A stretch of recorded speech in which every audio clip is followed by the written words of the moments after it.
आज आप सबको हम मैथ की बहुत ही छोटी चीज़ों से बड़ी चीज़ों की ओर ले चलेंगे।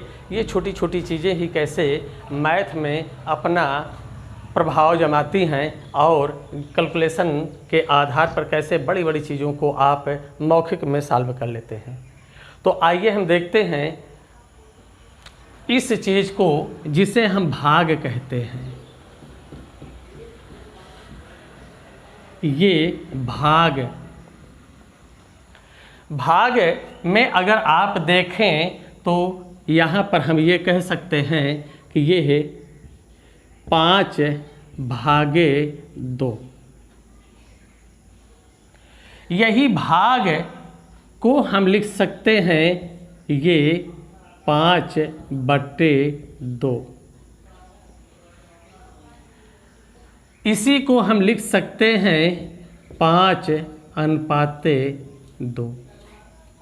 जरा गौर कीजिए, आप बचपन में शुरुआत में पढ़ा करते थे भाग, आगे आप पहुँचे तो आप पढ़ना चालू किए भिन्न, और फिर आगे आप गए तो आपने पढ़ना चालू किया अनुपात। जरा गौर कीजिए, ये तीनों चीज़ें एक हैं। यही भिन्न है, यही भाग है, यही अनुपात है। कहीं भी लिखा रहता है इस तरह से, अगर 1/2 तो आप 1:2 तुरंत लिख लेते हैं। क्यों लिख लेते हैं? क्योंकि दोनों एक ही चीज़ है। कहीं पर आपको 3:2 दिया गया है तो आप तुरंत 3/2 लिख लेते हैं। ये ऐसा क्यों? क्योंकि ये दोनों चीज़ें एक ही हैं। ये भिन्न फ्रैक्शन ये बहुत बड़ी चीज़ है। ये लगभग 50-60% मैथ है। इसी के आधार पे सारे प्रश्न हल होते हैं। यही भाग ही, यही भिन्न ही। ये भिन्नों में आप चलते हैं तो यहीं से यह यूनिट में बदल जाता है। भिन्न ही क्या हो जाती है? यूनिट हो जाती है। यही यूनिट बन जाता है और यही आपका यूनिट से संबंधित सारे चैप्टर तैयार हो जाते हैं, अनुपात से संबंधित। अर्थात ये भाग ही है जो भिन्न सरलीकरण में जा रहा है, वही अनुपात में जा रहा है, वही यूनिट में जा रहा है। यही हम भिन्न को ही जब 100 पर देखते हैं, 100 पर, तो वह परसेंट कहलाने लगता है। यानी सारी चीज़ें एक हैं। ये प्रतिशत है, परसेंट है, यूनिट है और भिन्न है, अनुपात है। अर्थात सारी चीज़ें एक हैं। अब यहीं पर अगर 1/2 भिन्न है, इसे परसेंट बनाना हुआ, गुणे 100 कर दिए, यह प्रतिशत बन गया 50%। यही भिन्न 2/5 है, इसको हमने परसेंट में चेंज करना चाहा, गुणे 100 कर दिया, ये क्या बन गया आपका? ये 20 हुआ, 20 दूना 40% हो गया। अर्थात इसको हम मौखिक में ले सकते हैं। ये 100 का आधा, 1/2 क्या है? आधा है। तो 100 का आधा क्या हो गया? 50%। ये 1/4 है, ये क्या है? चौथाई। तो 100 का चौथाई क्या हो गया? 25% बन गया। 100 का तिहाई 1/3 है, 100 का तिहाई क्या हो गया? 33 सही 1/3% हो गया। यानी भिन्न को जब हम 100 पर, ऐसी भिन्न जिसका हर 100 हो, एग्जाम्पल के लिए हम ये कह सकते हैं कि जैसे यहाँ पर यह 1/2 है, इसे हम यहाँ 50 से गुणा करें, यहाँ 50 से गुणा करें और इसका हम हर 100 बनाएं। ऐसी भिन्न जिसका हर 100 होता है उसका अंश परसेंट कहलाता है। अर्थात भिन्न को प्रतिशत में बदलने के लिए 100 से मल्टीप्लाई करते हैं। जरा गौर कीजिए, यही भिन्न को जब हम 100 पर लाते हैं तो वह परसेंट हो जाता है। यही भिन्न को जब हम मूल रूप में देखना चालू करते हैं तो यूनिट बन जाता है। तो ये एक चीज़ स्पष्ट हो पाया, ये भिन्न को जब हम 100 से मल्टीप्लाई कर देते हैं तो क्या बन जा रहा है? परसेंट बन जा रहा है। और इसी भिन्न को जब हम इस तरह से लिख लेते हैं तो यह क्या बन जाता है? अनुपात बन जाता है। यही भिन्न को जब हम ऐसा देख लेते हैं इस प्रकार से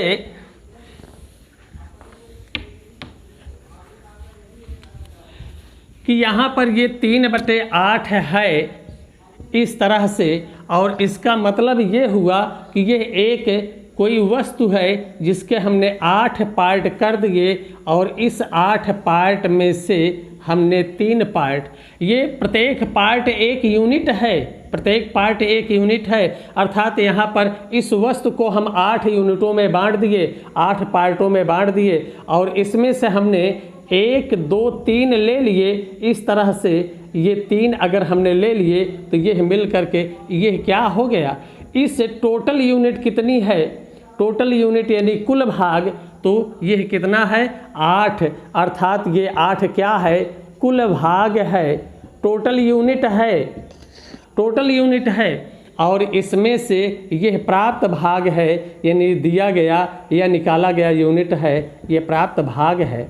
इस तरह से यहाँ पर हम पाते हैं कि यह भिन्न ही क्या है, हमारी यूनिट बन जा रही है। यही भिन्न जब हम 100 पर देखते हैं तो परसेंट बन जा रहा है। यही भिन्न हम जब देखते हैं, तुलनात्मक अध्ययन करते हैं, तो यह अनुपात बन जाता है। यह अनुपात क्या है, 2 राशियों का तुलनात्मक अध्ययन है। ये अनुपात क्या है, 2 राशियों का तुलनात्मक अध्ययन है। और यह अनुपात ये बताता है कि एक राशि दूसरी राशि में कितनी बार समाहित है, एक राशि दूसरी राशि में कितनी बार सम्मिलित है, और यही हमारा क्या है, अनुपात है। अनुपात हमेशा 2 समान मात्रक वाली इकाइयों में ज्ञात किया जाता है। जैसे यहाँ कह दिया गया ये 6 मीटर है, ये 15 मीटर है। यहाँ पर दोनों का तुलनात्मक अध्ययन हम करते हैं तो हम पाते हैं कि यह मीटर से मीटर कैंसिल हो गया, 3 इसमें 2 बार सम्मिलित है, और यहाँ पर 3 5 बार सम्मिलित है। अर्थात अगर हम देखें तो यहाँ ये 2:5 के अनुपात में है, 2:5 के अनुपात में है। अर्थात यहाँ पर यह वस्तु ये 3 इसमें 2 बार समाहित है, इसमें 5 बार। जरा गौर कीजिए कि अनुपात 2 समान मात्रक वाली राशियों में ज्ञात किया जाता है, जबकि यह अनुपात का मात्रक होता ही नहीं है। यहाँ पर यह कैंसिल हो गया। अर्थात अनुपात 2 समान मात्रक वाली राशियों में ज्ञात किया जाता है, परंतु अनुपात का कोई मात्रक नहीं होता है। ये दोनों मीटर हो सकते हैं, दोनों सेंटीमीटर हो सकते हैं, दोनों किलोमीटर हो सकते हैं, दोनों ग्राम हो सकते हैं, दोनों किलोग्राम हो सकते हैं। अर्थात अनुपात 2 समान मात्रक वाली राशियों में ज्ञात किया जाता है, परंतु अनुपात का कोई मात्रक नहीं होता है। ये 2 राशियों का तुलनात्मक अध्ययन है। यहाँ पर यही चीज़ गौर करना है। अब यही अनुपात को हम ये कहेंगे कि अगर यहाँ पर यह टोटल देखा जाए तो यह कितना पार्ट है, 7 पार्ट हुआ, 5 पार्ट ये है, 2 पार्ट ये है, तो टोटल पार्ट कितना हो गया, ये योग करेंगे तो ये कितना हो गया, 7 पार्ट हुआ। 7 में से पहला कितना है, 2, अर्थात ये क्या कहलाएगा, 2/7। यहाँ पर ये क्या कहलाएगा, 5/7। अर्थात ये 7 में से 5 है और 7 में से 2 है। यह क्या है, यह भिन्न है, भिन्न बन गया। इसी को हम यहाँ पर देखें कि यह तुलनात्मक अध्ययन का मतलब है एक दूसरे में भाग देना। अब यहाँ पर अगर हम भाग दे दें तो यह क्या हो गया, 2/7, यहाँ गुणे 7/5, अर्थात ऐसे से ये कैंसिल हो गया, 2/5। अर्थात इसी को हम चाहे 2/5 कहें, चाहे 2:7 कहें, यह बिल्कुल सिंपल सी चीज़ें हैं। तो इस तरह से आप देख रहे हैं कि यही भिन्न किस में पहुँच गई, अनुपात में। भिन्न वास्तव में है क्या, यह किसी वस्तु के तमाम टुकड़े कर दिए गए, कई पार्टों में बांट दिया गया, तो टोटल पार्टों की संख्या को हम हर पर रखते हैं और प्राप्त पार्ट को अंश पर रखते हैं। यहाँ पर जैसे ये 5/2 है तो इसका 5/2 का मतलब है कि इसमें अगर हम देखें तो इससे भाग दें तो ये 2 बार गया पूरा पूरा, शेष 1 बचा और फिर नीचे 2। यह बता रहा है कि कोई है वस्तु है जो 2 तो संपूर्ण है, पूरी पूरी है, लेकिन तीसरी वस्तु का आधा है, अर्थात यह 2.5 हो गया। और 2.5 क्या है, 5 का आधा है। 5 का आधा ये 2.5 हो गया। इस तरह से ये हमारा 2 सही 1/2 कहलाया या 5/2 कहलाया। तो यहाँ पर 2 संपूर्ण वस्तुएं हैं और तीसरी वस्तु का आधा हो गया है। 2 सही 1/2 बन गया, 2 पूरा है, आधा है, इसी को 2 दूना 4, 1 5/2 अर्थात ये 5 का आधा क्या है, 2.5 क्या है, ऐसा है। तो यहाँ पर ये क्या है। अब यहीं पर अगर हम देखें कि अगर टोटल पार्ट हमारे 8 हैं और इसमें से 3 पार्ट हमने निष्कासित कर दिए या दे दिए, कलर कर दिए, कुछ भी कर दिए, तो शेष क्या बचा। तो शेष के लिए आप कभी कुछ मत कीजिए। ये टोटल 8 था, 3 निकल गया, बचा कितना 5 और टोटल कितना है 8, यही आपका शेष बन गया। इसी हर में से अंश को घटा करके तुरंत हम शेष निकाल लेते हैं। अब यहीं पर अगर हम ये कहें कि ये एक वस्तु है जिसके हमने 4 पार्ट कर दिए इस तरह से और इसमें से हमने 1 पार्ट ले लिए, तो ये क्या कहलाएगा, ये 1 निकला है कितने में से, 4 में से। तो इस तरह से ये टोटल पार्टों की संख्या को हमने हर के स्थान पर रख लिया है और इसमें से जो आदान प्रदान हुआ है वह अंश पर है।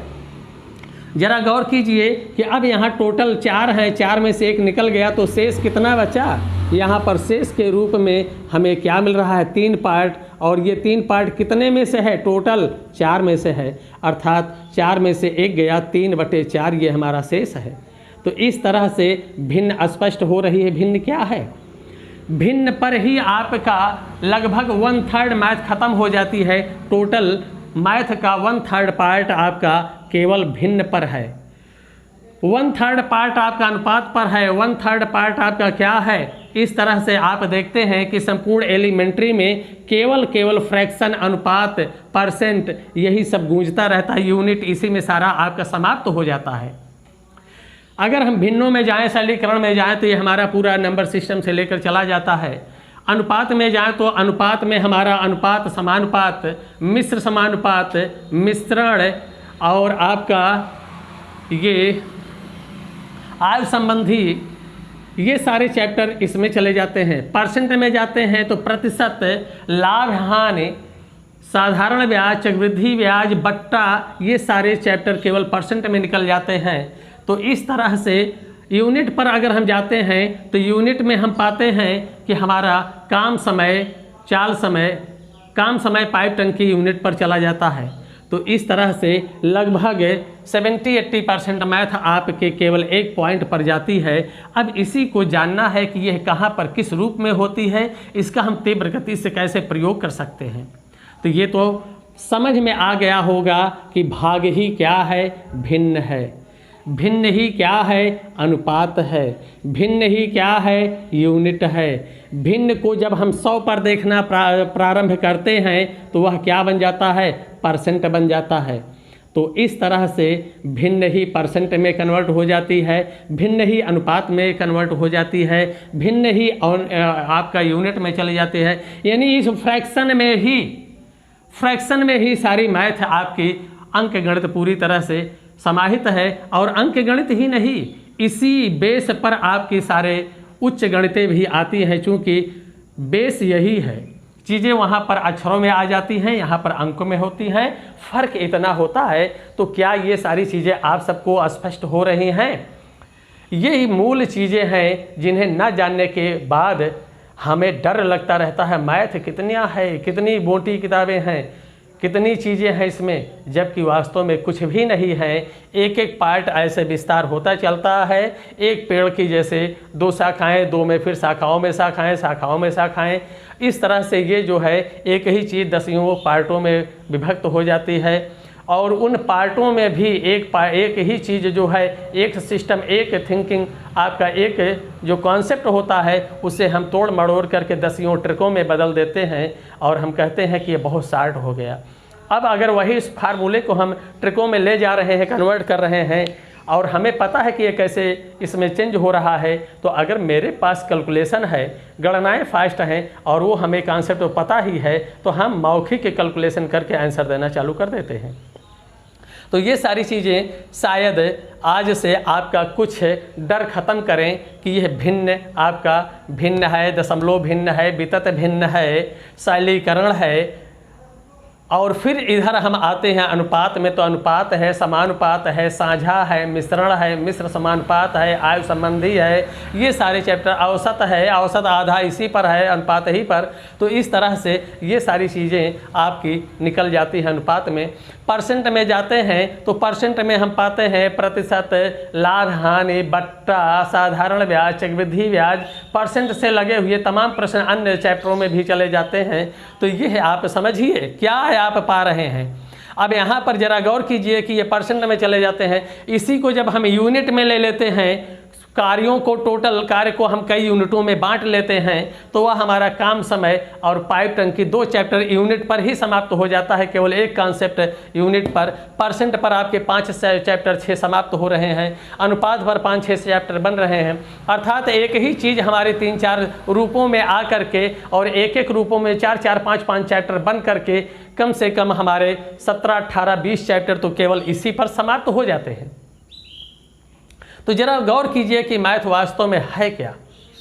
अब इन्हीं में से हम एक पॉइंट को उठा लेते हैं, आज परसेंट को उठा लें और परसेंट पर आपको हम दे दें, क्योंकि बच्चे आते हैं तो पढ़ने में वो बेस में ज़्यादा ना जा करके वह परसेंट, डिस्काउंट, आपका ये यूनिट यानी कि काम समय, चाल समय पर चले जाते हैं। प्रतिशत में लाभ हानि, साधारण बट्टा आपका प्रतिशत है, लाभ हानि बट्टा है, साधारण ब्याज है, चक्रवृद्धि ब्याज है, इन सब पर जो है पढ़ना चालू करते हैं, अनुपात पर आ जाते हैं, लेकिन मूल चीज़ों को छोड़ देते हैं। तो हम अपने एक पार्टों में ऐसे आपको विशेष जानकारियां दे करके फिर हम चैप्टर स्टार्ट करेंगे और उसे 4-6 पार्टों में बांट करके संपूर्ण नॉलेज आपको दे देंगे। तो इस तरह से यहाँ पर आप आज आइए प्रतिशत पर हम ले चलते हैं कि वास्तव में परसेंट क्या है। जैसा कि हमने बताया कि भिन्न को जब हम 100 पर लाना चालू कर देते हैं तो वह परसेंट बन जाता है, यानी ऐसी भिन्न जिसका हर 100 हो उसे हम प्रतिशत कहते हैं। और दूसरे शब्दों में भिन्न को प्रतिशत में बदलने के लिए हम 100 से मल्टीप्लाई करते हैं। भिन्न को प्रतिशत में बदलने के लिए 100 से गुणा करते हैं, वह भिन्न तुरंत परसेंट में कन्वर्ट हो जाती है। तो इस तरह से यह भाग क्या है आपने पाया, ये भाग ही आपकी 70-80% मैथ है एलिमेंट्री की है, केवल और केवल भाग ही में सब समाहित है। तो इस तरह से हम आते हैं, अब आपको आज प्रतिशत की ओर ले चलते हैं और प्रतिशत पर हम आपको दर्शाते हैं ये परसेंट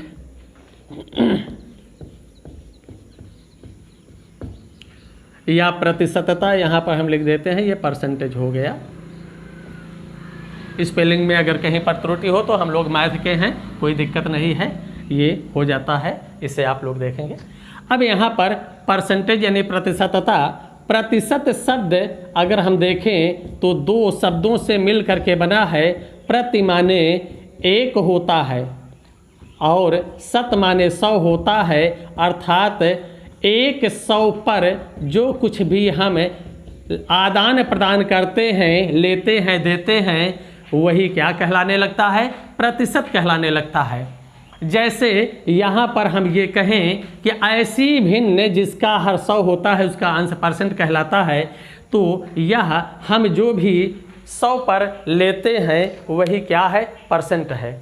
अगर हमने कहा कि आप 500 रुपये की कोई वस्तु बेचते हैं, तो अगर 500 रुपये की वस्तु बेचते हैं और उस पर हमने आपको 50 रुपये दिए तो आपको कितना परसेंट मिला। तो अब यहाँ पर ज़रा गौर कीजिए कि आप ये 50 रुपया कितने में पा रहे हैं, 500 में पा रहे हैं। 50 रुपया कितने पर पाए हैं, 500 पर। तो अब यहाँ पर ये भिन्न है, भिन्न को प्रतिशत में कन्वर्ट करने के लिए गुणे 100, भिन्न को प्रतिशत में बदलने के लिए 100 से मल्टीप्लाई कर देते हैं। अब यहाँ पर 2 जीरो से 2 जीरो कैंसिल हो गया, ये 5 दहम 50, अर्थात ये कितना हो गया, 10% हो गया। अब यहीं पर अगर ये कह दिया गया है कि एक वस्तु है जिसके 4 हिस्सों में से एक हिस्सा आपको मिला है, यह एक वस्तु है जिसके 4 हिस्से में से आपको एक हिस्सा मिला, अर्थात यह टोटल 4 पार्ट था, इसमें से आपको कितना प्रदान हुआ? 1। तो यह 1/4 अगर हम परसेंट में देखें कि यह कितना परसेंट हुआ, तो यहाँ पर 1/4 को प्रतिशत में बदलने के लिए क्या करेंगे? गुणे 100 कर देंगे, अर्थात यह क्या हो गया? 25% हो गया। अगर हम 1/2 कहें, अर्थात ये क्या है? ये 50% हो गया। काट देंगे इसे हम, ये 50%, ये 25%। जरा गौर कीजिए, ये हम काट पीट से भी तो बच सकते हैं। अगर हम ये कहें कि ये 1/2 का मतलब क्या है? आधा।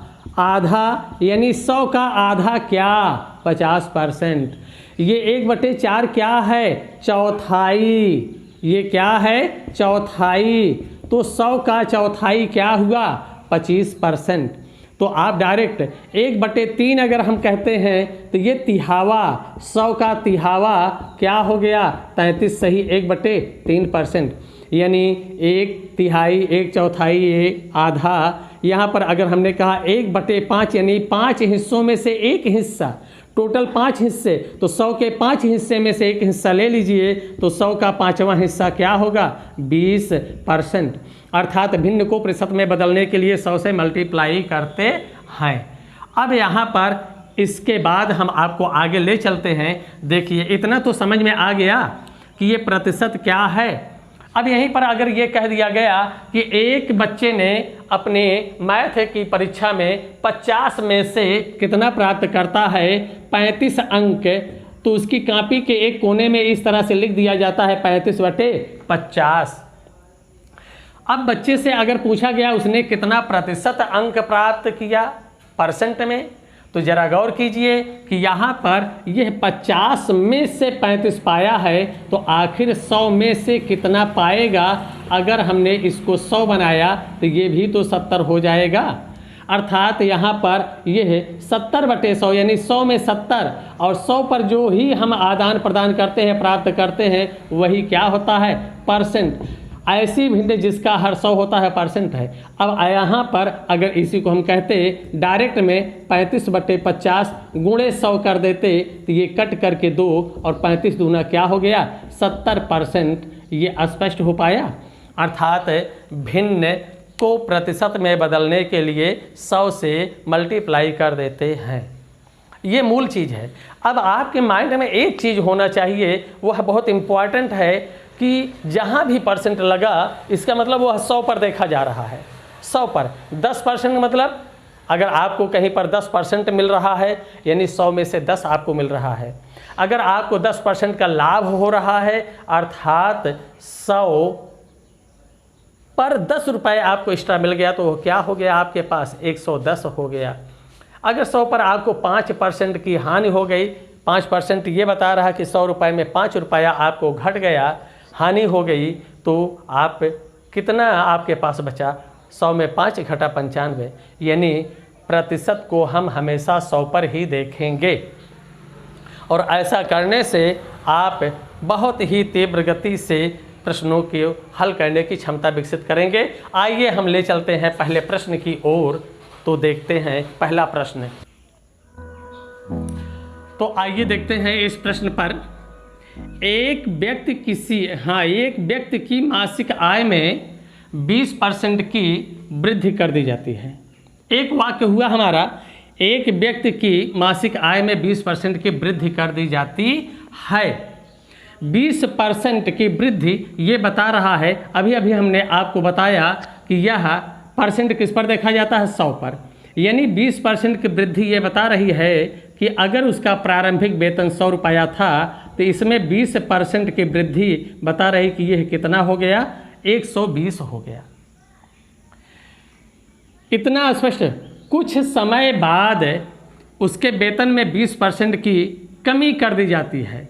कुछ समय बाद ये 20% की कमी, अर्थात अगर उसका वेतन उस समय 100 रुपया था, तो उसमें कितना कम कर दिया गया? 20, और ये हुआ कितना? 80। अब चूंकि हमें परसेंट हमेशा देखना होता है, 100 पर प्रतिशत बताता ही है कि हम 100 पर ही सब कुछ लाएं, चाहे वह कम हो चाहे ज़्यादा। ऐसे में अगर हम परसेंट देखते हैं तो यहाँ पर ये है 110 से हम काट देंगे, क्योंकि इससे अगर हम मल्टीप्लाई करते तो 10,000 होता, लेकिन प्रतिशत 100 पर देखा जाता है तो हम यहीं से इसको 60 कर दिए। ये 10 दहम्मा 100 और ये है 12 अट्ठे 96। ये 100 से कितना कम हो गया? 4। ये 4 की कमी ही 100 पर है, इसीलिए ये 4%। और कमी होने पर यह क्या है? ये कम होने पर कमी, अगर ज़्यादा होता तो वृद्धि। यही आपका आंसर हो गया। ये 4% की कमी हो गई। परसेंट हमेशा 100 पर देखिए, कुछ भी मत कीजिए, केवल 100 पर देखते जाइए। अब यहीं पर अगले प्रश्न की ओर हम ले चलते हैं। तो ये तो आपको समझ में आ चुका होगा। 20% का मतलब क्या हो गया? ये है 100 पर 20 बढ़ा यानी 120।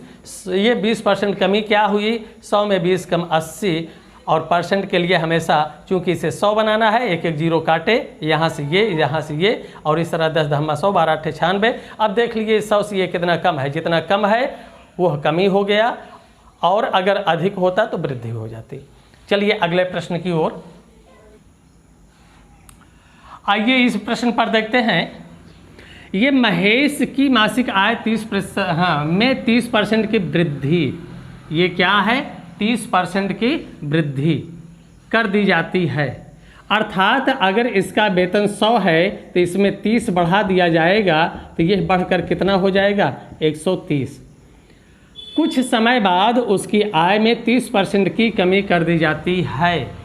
अर्थात कुछ समय बाद उसका जो भी वेतन है, अगर वह 100 रुपया है तो उसमें 30 रुपये कम कर दिया जाता है, तो यह कितना बचेगा? 70।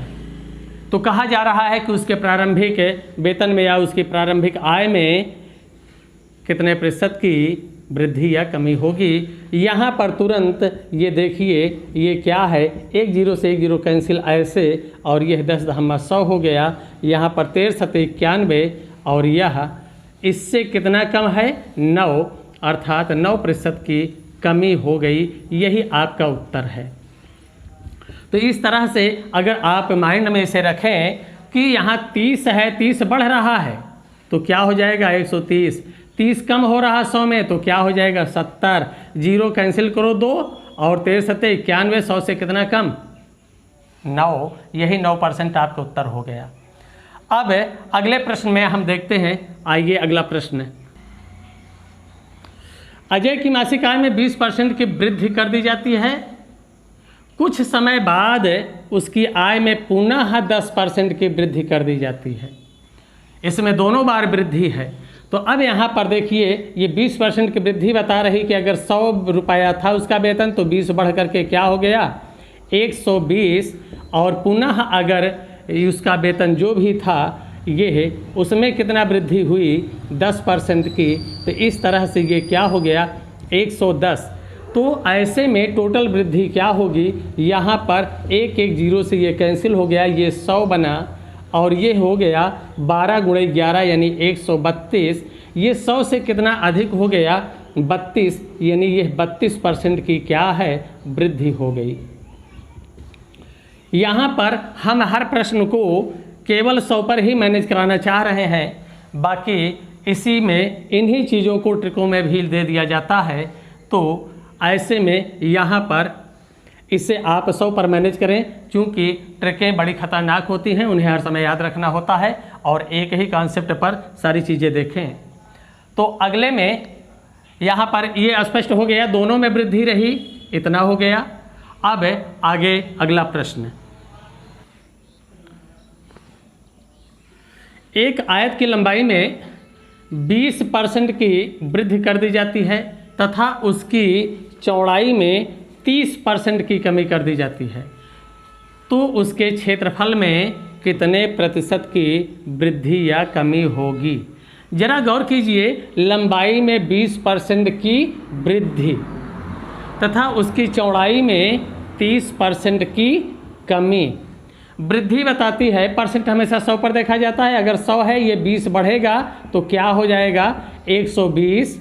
और यहाँ पर अगर ये 100 है, परसेंट हमेशा 100 पर, ये 30% कमी, यानी 100 में 30 कम, तो ये कितना हो गया 70। इस तरह से यहाँ पर अगर हम देखें तो ये है 1 0 से हमने कैंसिल कर दिया, ये 100 हो गया, ये है 12 सते 84। इस तरह से देखा जाए तो यह कितना कम हो गया, 16 कम है, अर्थात 16% की कमी हो गई है क्षेत्रफल में। यही हमारा आंसर है। इस तरह से ज़रा गौर कीजिए, परसेंट हमेशा 100 पर ही देखा जाएगा। अब चाहे वह कम हो ज़्यादा हो, कम है तो 100 में कम करके लिखिए, ज़्यादा है तो 100 में जोड़ करके लिखिए, और उसके बाद गुणनफल, चूँकि ये ज़्यादा हो जाएगा इसलिए, चूँकि यहाँ पर हमें परसेंट में देखना है इसलिए इसको आप 100 बनाओ, 100 बनाने का प्रयास कीजिए और तीव्र गति से इसका आंसर ले लीजिए। ठीक, आइए अगले प्रश्न पर हम देखते हैं। अगले प्रश्न में आइए, एक वर्ग की प्रत्येक भुजा में 10% की वृद्धि कर दी जाती है तो उसके क्षेत्रफल में कितने प्रतिशत की वृद्धि होगी। अब यहाँ पर अगर हम देखें तो वर्ग का क्षेत्रफल क्या होता है, वर्ग का क्षेत्रफल भुजा का स्क्वायर। ऐसे में अगर हम देखें कि अगर इसकी भुजा 100 है और 100 में 10 की वृद्धि हुई तो ये हुआ कितना 110। अब चूंकि क्षेत्रफल है, वर्ग का क्षेत्रफल भुजा स्क्वायर, अगर भुजा 100 है तो इसका स्क्वायर करेंगे, यहाँ पर इसका स्क्वायर करेंगे, और परसेंट हमें 100 पर देखना है। 1 0 से 1 0 कैंसिल, 10 का वर्ग 100 बना तो 11 का वर्ग कितना हो गया 121, अर्थात ये 100 से कितना ज़्यादा हो गया 21। यही 21% ज़्यादा है, इसलिए इसको हम वृद्धि कहेंगे। यही हमारा उत्तर है। इस तरह से इसमें 100 पर ही आप वृद्धि कीजिए, कमी कीजिए, और कितना हो रहा उसे भी 100 पर ही देखिए, परसेंट आपका निकलता चला जाएगा। तो ये स्पष्ट हो पाया। एक वर्ग की प्रत्येक भुजा में 10% की वृद्धि, यानी प्रत्येक भुजा में अगर प्रत्येक भुजा 100 है, 10 वृद्धि हुई तो 110 हो गया। और इसका चूँकि क्षेत्रफल है स्क्वायर करेंगे तो ये है, यहाँ पर स्क्वायर करने में 100 का वर्ग एक लंबा होता, हमें परसेंट 100 पर देखना, इसलिए 1 0 कैंसिल करके सीधे 10 का वर्ग 100, 11 का वर्ग 121, और इसे देख लिए कितना अधिक हो रहा, अधिक है तो वृद्धि लिखेंगे, अगर इससे कम है तो कमी लिखेंगे। एक वर्ग की प्रत्येक भुजा में 20% की कमी कर दी जाती है तो उसके क्षेत्रफल में कितने प्रतिशत की कमी होगी, कितने प्रतिशत की कमी होगी। ज़रा गौर कीजिए, यहाँ पर यह है 100 पर अगर आप देखते हैं 20 कम हो रहा है तो 20 कम होने पर यह कितना बचा 80, और क्षेत्रफल है स्क्वायर कर देंगे तो यहाँ पर ये क्या हो गया 10 का वर्ग 100, 8 का वर्ग 64, ये 100 से कितना कम है, ये 36 कम है, अर्थात कम है, तो यही क्या हो गया 36% की कमी, ये आपका आंसर हो गया। अर्थात 100 पर ही हम देखेंगे, कम है तो कम करके और ज़्यादा है तो ज़्यादा करके। इस प्रश्न में आइए देखिए, एक आयत की लंबाई में 25% की वृद्धि कर दी जाती है तो उसकी चौड़ाई में कितने प्रतिशत की कमी कर दी जाए कि आयत के क्षेत्रफल में कोई परिवर्तन ना हो, अर्थात क्षेत्रफल जितना पहले था उतना ही रहे। तो जरा गौर कीजिए कि यहाँ पर यह वृद्धि कितना हो रही है, यानी अगर यह इसकी आयत की भुजा 100 थी तो इसमें 25 बढ़ गया, और 25 बढ़ा तो यह कितना हो गया 125 हुआ। यही समझना है, ये 100 था बढ़कर के कितना हुआ 125, और परिवर्तन ना हो अर्थात इसे पुनः 100 पर लाया जाए। तो यहाँ से ज़रा गौर कीजिए, इस 125 में हम कितना कम करें कि 100 हो जाए, 125 में हम कितना कम करें कि 100 हो, तो ये कितना हो गया 25 कम करने पर हमें 100 मिलेगा, यानी यह 25 की कमी जो हो रही है ये 25 की कमी ये किस पर हो रही है, ये 25 कम हो रहा है किस पर, 125 पर। बस इतना ही है, यह 25 की कमी कितने पर हुई है, 125 पर। ये क्या हो गई, भिन्न हो गई। और भिन्न को परसेंट में बदलने के लिए 100 से मल्टीप्लाई कर देते हैं। ये है 25 से काट दिए और 5 से इसको काट दिए, ये क्या हो गया, 20%। यही हमारा उत्तर हो गया, यानी चौड़ाई में 20% की कमी की जाएगी। स्पष्ट हो पाया। ये वृद्धि कितने की हुई है लंबाई में, 25 की। 100 में 25 बढ़ा 125। चूंकि क्षेत्रफल में कोई परिवर्तन ना हो इसलिए चौड़ाई में क्या कम किया जाए, तो ये 125 है, इसे 100 पर लाने के लिए कितना कम किया जाए, 25। और ये 25 की कमी हम किस पर कर रहे हैं, 125 पर। बस 25 बटे 125 गुणे 100 कर दीजिए, आपका आंसर आ गया। आइए अगले प्रश्न में चलिए। आइए इस प्रश्न में हम देखते हैं कि एक आयत की लंबाई में 20% की कमी कर दी जाती है, तो उसकी चौड़ाई में कितने प्रतिशत की वृद्धि कर दी जाए कि आयत के क्षेत्रफल में कोई परिवर्तन ना हो। तो जहाँ पर कोई परिवर्तन ना हो इसके लिए आप यही करेंगे। अब देखिए ये परसेंट किस पर देखा जाएगा, 100 पर। अब ये अगर 100 है और 100 में 20 कम हुआ तो ये कितना हो गया, 80। अब चूंकि यहाँ पर परिवर्तन नहीं होना है इसलिए 80 को हम कितना बढ़ाएं कि 100 हो जाए, तो 80 में कितना बढ़ाएं, ये 20 बढ़ा रहे हैं, ये 20 अगर बढ़ा दिए तो ये कितना हो जाएगा, 100। अब यहाँ पर 20 की वृद्धि जो हम कर रहे हैं किस पर कर रहे हैं, 80 पर। ये 20 किस पर बढ़ रहा है, 80 पर। परसेंट किस पर देखा जाता है, 100 पर। ये भिन्न है, ये फ्रैक्शन है, और फ्रैक्शन को आपको परसेंट में बदलने के लिए क्या करना पड़ता है, 100 से मल्टीप्लाई। इस तरह से यहाँ पर ये 20 चौका 80 और 4 से काट दिए तो ये 25 चौका 100, यानी ये क्या हो गया, आंसर आपका 25% की वृद्धि करना होगा। यही आपके उत्तर है, ये 25% वृद्धि। तो इस तरह से आप देखिए, इसमें आप फार्मूलों पर नहीं जा रहे हैं, डायरेक्ट क्या कर रहे हैं, 100 पर ही कितना कम कितना ज़्यादा हो रहा है, परिवर्तन हो रहा नहीं हो रहा है, इस अनुसार जो है आप प्रश्न को तुरंत कर ले रहे हैं। तो आइए अगले प्रश्न पर हम देखते हैं। आइए इस प्रश्न को देखते हैं कि एक दलाल की दलाली दर 4% से 5% हो जाने पर, 4% से 5% हो जाने पर भी उसकी आय अपरिवर्तित रहती है, तो उसके व्यवसाय में कितने प्रतिशत की कमी आई। जरा गौर कीजिए, ये बढ़ रहा है, 4% से रेट कितना बढ़ा दिया, दलाली दर 5 कर दिया, यानी 4 था, ये 4% से बढ़कर कितना हो गया, ये 5% हो गया। लेकिन इसके बावजूद भी इसकी आय अपरिवर्तित रहती है, इसमें कोई परिवर्तन नहीं होता है, अर्थात ये ज्यों का त्यों ही रहा है। तो जरा बताइए, यह 5 था 4 हुआ, कितना कमी आएगी। अपरिवर्तित तो रहने का मतलब पहले जितना था उतना ही, अर्थात ये 5% है, ये 4 ही रहा है। तो अगर ये 5 से हम देखें तो ये कितना कम हो गया है, 1 की कमी हुई है। ये है 1 की कमी, जरा बताइए कितने से 1 कम हुआ है, 5 से, तो यह 1/5 कीजिए, फ्रैक्शन बन गया।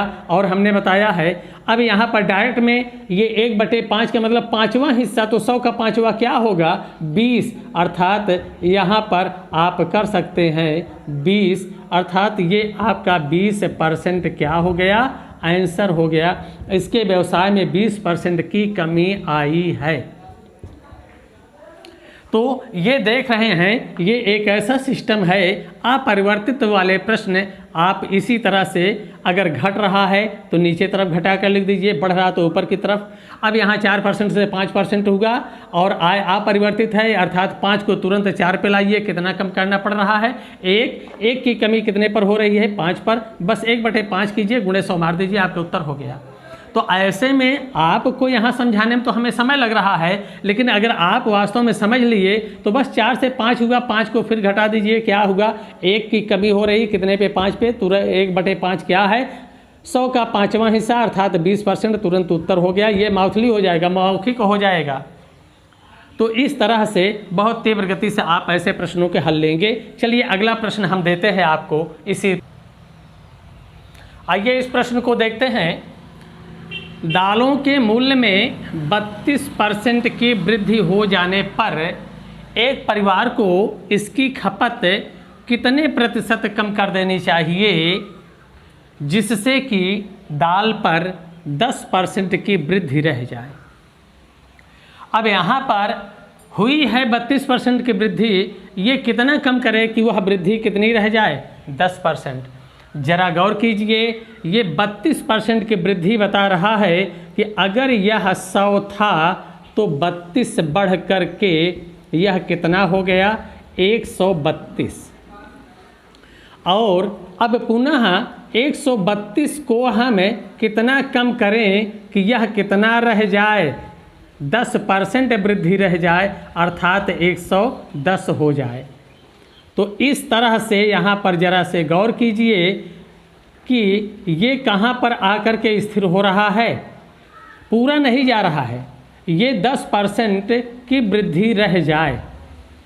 तो ये 100 था, 32 बढ़ा 132, इसको हम कितना लाएं कि केवल 10 रह जाए, अर्थात यहाँ पर 132 को हम कितना कम करें कि 110, तो ये कितना मिलेगा, 22 की कमी करना पड़ेगा।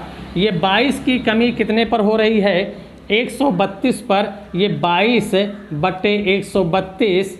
अब ये फ्रैक्शन हो गया, इसे भिन्न में परसेंट में परिवर्तित करने के लिए गुणे 100 कर दीजिए, बस 22 छक्का 132। और इस तरह से यहाँ पर 2 तियाँ और 2 से काट दिए 50, अर्थात ये 50/3, अर्थात क्या हो गया, 16 सही 2/3%। यही आपका उत्तर हो गया। इतना % की कमी करना होगा खपत में। तो ये स्पष्ट हो पाया, जरा यही गौर करना है। ऐसा मेथड, इसमें किसी ट्रिक या फार्मूले की ज़रूरत नहीं है, केवल 100 पर ही हम मैनेज करा रहे हैं। इस तरह से 100 पर ये 32 बढ़ा 132, इसको लाना कितना है, 10% वृद्धि पर, यानी यह 10% वृद्धि बता रही कि ये कितना होना चाहिए, 110। तो 132 को हम कितना कम करें कि 110 हो जाए, यानी 22, और 22 की कमी हो रही कितने पर, 132 पर, तो 100 पर क्या होगी, यही हमारा % हो गया, यही हमारा उत्तर हो गया। तो ये स्पष्ट हो गया होगा पूरी तरह से, प्रश्न में बिल्कुल कुछ भी नहीं है, केवल यहाँ समझने की बात है। और ऐसे मेथड ये ऐसा है कि इसी 100 पर हर प्रकार के प्रश्न को आप मैनेज करते चले जाएंगे, किसी भी प्रकार की कोई दिक्कत नहीं। तो इस तरह से जरा गौर कीजिए और अगला प्रश्न लीजिए। हाँ, तो बच्चों हम उम्मीद करते हैं कि जितना हमने आपको बताया वो अच्छे से समझ में आ गया होगा, और अगर अच्छे से समझ में आ गया है तो फिर आप वीडियो को लाइक करें, चैनल को सब्सक्राइब करें और बेल आइकन को दबाएं, ताकि अगला वीडियो अपलोड होते ही वो आपको मिल जाए। और अपने साथियों में शेयर अवश्य करें और सब्सक्राइब करना ना भूलें।